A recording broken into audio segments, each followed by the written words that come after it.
one anecdote I was thinking about it when I was preparing to talk to you was there's a comedy podcast I listened to, and a comedian who is not a cinephile at all was in the theater, and the trailer for your film, which he knew nothing about, came on, and he went in 30 seconds from like, what's this? I don't need this, to like, I'm crying. And it kind of struck me watching the film too. There's something sort of embedded in the character where there's like, the best I can say is maybe the visual simplicity with the emotional complexity or directness that just like immediately catches people. Is that I guess the question is that how you read the character, or what have you noticed in people's sort of immediate reaction to Marcel? I mean, I love the fact that the bar is sort of so low for an emotionally powerful thing, because everyone's picturing like, oh yeah, I loved those 3-minute silly talking shell videos. And then my hope was always that those people were completely blindsided by how just emotionally wrecked they walk out of the theater. But I think that, I've like had so much time, literally like 10 years to think about this, because it was so clear from the first, I made the first Marcel to screen at a friend's stand-up comedy show. And it was so clear just from that first screening in like a bar that with the most sort of like arms crossed judgmental art crowd, that it really made people feel connected to him, and they were all sort of reduced to goofy smiles. And so I've thought a lot about this, and I think that part of what Marcel gets to, at least in me, or what is often moving to me about him, is that everybody can relate to feeling like you live in a world that you weren't made for. We all know that feeling from being a child when you're literally like too small for everything. And then I think a lot of us probably also grow up and feel like, hey, I still feel like I'm in this world that wasn't made for me. It's just for different reasons. And Marcel is relatable and inspiring because he doesn't really, even though this world is so outsized to him, it doesn't really slow him down. He doesn't see, when he has an obstacle thrown at him, he doesn't see the impossibility. He just is sort of like, another thing I'll have to find a way around or over, just like, and it's not personal. It's just, this is the next obstacle in an endless string of obstacles that is my life. And he doesn't change how confident he is about himself, or he never feels small. Can you talk a bit about scaling up, and how you got from showing it in a bar to viral sensation to A24 feature film we're all watching today? So it started very inauspicious beginnings at that bar show, and the only reason I put it online was because an audience member, sort of on my way out, was like, hey, will you put that on the internet? I'd really like to show it to my grandmother. And so I was like, okay, yeah. And then it immediately like took off on YouTube. And in terms of, it's been a very long journey to bring to expand his world into this feature film. But I think it took a long time because I was very green as a director. This thing was massively viral, but every studio that we met with kind of wanted to take the character and really was seeing like the potential marketability of the character as like a new Minions or something. And sorry. And most of the ideas that they were suggesting was sort of like grafting Marcel onto a more familiar sort of tentpole action adventure type movie. And I always just felt like that wasn't the right thing for him. It was very obvious. Literally somebody, like a studio head, recommended that we partner him with Ryan Reynolds and that they fight crime together, which is not a movie I wouldn't watch if I were stuck on an airplane, but it just was so clearly not right for Marcel. And so, we passed on all those things and kind of took the time to cultivate a group of people that would give us the creative freedom and were interested in making the kind of like very personal movie that we always wanted to make with the character. And that took a long time, but I'm really glad that we did that. I honestly can't imagine the movie being any other way. And I think the movie you're about to, or that you guys just watched, is like, now that I have a little more experience, I have no doubt that would have just died on the vine in a studio. Yeah, I mean, it was remarkable how, we just seen the credits for the film and how many people worked on it, but you were able to really preserve sort of a handcrafted and personal touch on a Yeah. large scale. Yeah, that was always like, I think, so central. You were kind of talking about like, what is that special dynamic or something? I actually think it has something to do with the tension between, it's not quite, tension's not quite the right word, but weird magic between a completely authentic sounding off the cuff exchange and a animation process that is so labor intensive, so scripted, so locked down creatively. And when those two things are combined, I don't know, it just is really, it takes off.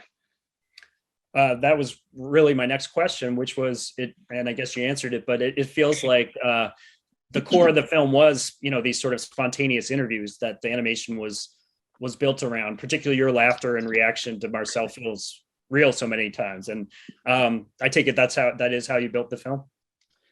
I mean, actually, like so much less than you would imagine. Okay.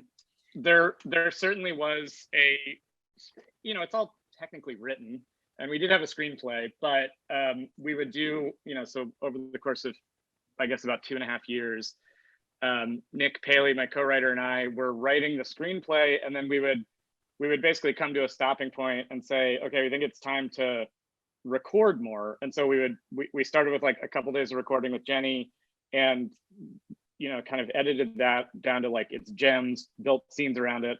Then we would write a path for the story based on what we liked about those recordings, or maybe certain lines or jokes or something would get incorporated into the draft. And then so ultimately we only recorded, I think, probably 10 days was the whole movie. But the writing and editing process was all designed to make it sound very spontaneous and documentary. What about working with your amazing cast like Isabella Rossellini and Nathan Fielder, for instance? Like, what are some things that they brought to their characters, or maybe brought out of Marcel that maybe perhaps you didn't even anticipate? Oh my God, great question. Okay, Isabel, I mean, part of what's beautiful about that process that I was just describing is there are stops built in for you to change a character and orient it better to suit the cast. So once we started bringing on people like Isabella and Nathan, like Nanakani changed so much. Marcel was, at least partially formed already, and Jenny and I had done enough with the character that he didn't change quite as much. But with Isabella, for example, that character was very different before we cast her, and I love where it ended up, and it couldn't have ended up by casting anyone else. She sort of is like Isabella she kind of doesn't suffer any fools. She's whimsical, but she's also like very practical. She has this sort of like I don't know, kind of wizened mama bear vibe to her. And she feels like I knew it was going to work because it felt like she was such a ballast to Marcel, who's going through all this turmoil. And then also like all of her gardening and her connection to nature and everything, and her curiosity is all like truly classic Isabella. She's like, she literally lives on a farm. Some of the B-roll where I'm like, she's talking to me about like a strawberry, you just kind of hear it woven throughout, but like some of that is literally just me rolling while she tells me about the different parts of her farm. Wow. That she lives on. And so much of that character came from us writing around what we found so charming and cool about Isabella as a person. And I love it because I don't think she's been cast in a role like that before. Like people see her as, either her famous mom's daughter or this model, or, all the other roles that she's played in life. And this one I think is probably closest to her personality. And then people like Nathan Fielder and Andy Richter plays Marcel's dad briefly. Those were all so fun because we had been making this movie in a vacuum for so long that suddenly seeing Marcel have to interact with someone other than Nanakani or me was like so delightful. And for example, like I have worked with Nathan a little bit before and stuff, but I did not anticipate that he is like somehow the diametric opposite energetically of Jenny. And when you put them together in a scene, it's like the funniest thing in the world. I was like, it's such a shame that that's only in the movie for like 10 seconds because that could support a whole spin-off to me. And yeah, seeing the things that I don't think Jenny or I really knew, like what were the things that would really kind of trigger Marcel or set him off or make him, frustrated, like when we started recording with other people. Awesome. Another thing that for me added a lot of depth and dimension to the film was the music. It's not every family friendly film that has like ambient Japanese music from the 80s. Unless you're watching an 80s Japanese music. So yeah, can you talk a little bit about the original score and some of the music you licensed? Yeah, the score was a collaboration with Rich Vreeland, who goes by the name Disaster Piece, and he's done a lot of other incredible scores before. I think he's such a genius, and he almost never he just says no to any project that's a repeat of what he's done before. So like he did the score for It Follows, and then Stranger Things came knocking, and he's like, no. But he's so incredible, and It Follows is such a different score from this one. But he really is just like a musical prodigy, and he can pick up any kind of references that you send his way. But the Japanese ambient stuff was in there from kind of the very beginning, like the first animatics that I was doing. I think I was just feeling sort of very, very connected to nature when we were coming up with this story, and sort of the grieving process and the role that it plays in cycles of nature. And those ambient Japanese scores or albums are so cyclical, I find, and like very. We talked about this with Rich, or I talked about this with Rich, which is sort of like it almost. Some parts of this movie you just want a cyclical thing, a rhythm or a pattern to repeat and maybe morph slowly over time. And that was just a instinctual thing, but now that it's finished, I can see like, oh yeah, that's also what the movie's about, essentially. Mm-hmm. I first got to know you with a very different project, Fraud, your other feature, which is, tonally very different and, a little transgressive in its assemblage of this found footage. In the timeline, were there times where you were toggling between these two projects, and how were you able to keep those lobes of your brain separate? Yeah, that is a very different movie. I'm still working on what the connection between the two is. I don't know if it was overlap. It must have been, I guess. I was probably finishing Fraud when we were, at least by the time we were looking for financiers and stuff.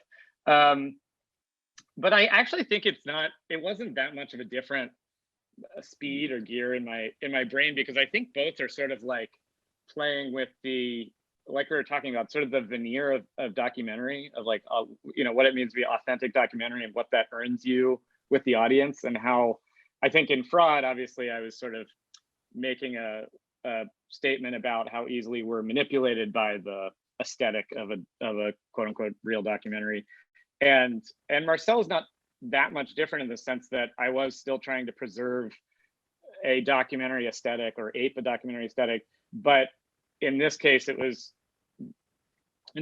goal was it was being used to allow us to access kind of like really big emotional moments, even with a shell who has a googly eye and two shoes or whatever. Like, I think that if it's not grounded really, really securely in every way, if you at all sort of slip up and it doesn't feel like a real emotional revelation or a real character, or you don't take their stakes seriously, then I think a movie with such a big emotional ambition comes off as being really alienating and cloying and disingenuous. Yeah. So which one of you grew up with a 60 Minutes obsession, you or Jenny? I don't think either of us did, but that is so funny. It just worked out. I mean, it was so funny. That was like, it was always Leslie Stahl and it was always 60 Minutes.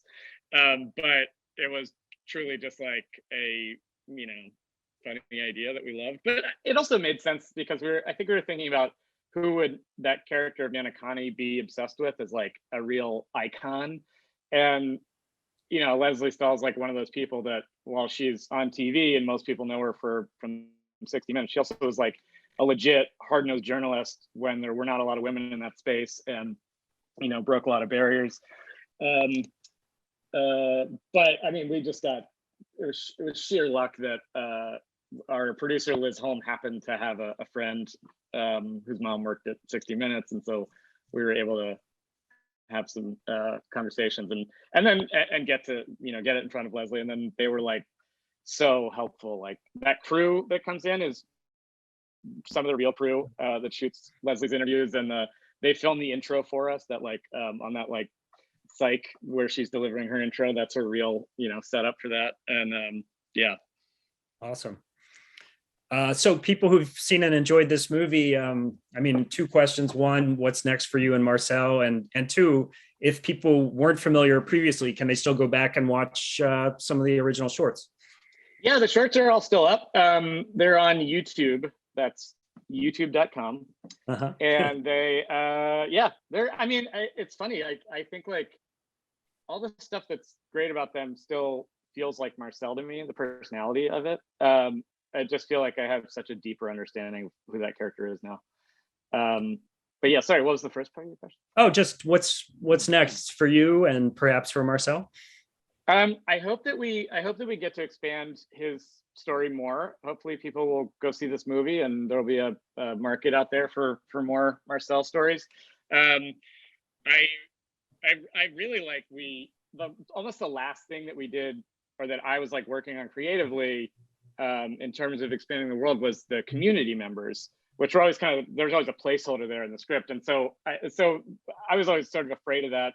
I knew I didn't want them to like all be shells, but then it turned out so beautifully. And I grew to like love all these random characters that have almost no part in the movie, that I would love to make a TV show or something that explores like the wider community and has room for sort of smaller stories. Because I think with a feature, the hardest thing about making a feature out of a 3-minute YouTube video is that, there's an expectation for a larger story, and there's less room for just sort of like little wisps and ambient, more like prismatic storytelling, which I think a TV show would be great for. Awesome. Yeah. Well, thank you so much for doing this, and congratulations on the film. It's really, sweet and beautiful and funny and moving. So thanks so much. A real surprise knowing you from Fraud and to this lead. I applaud you. Thanks so much, Eric. And thank you for having me.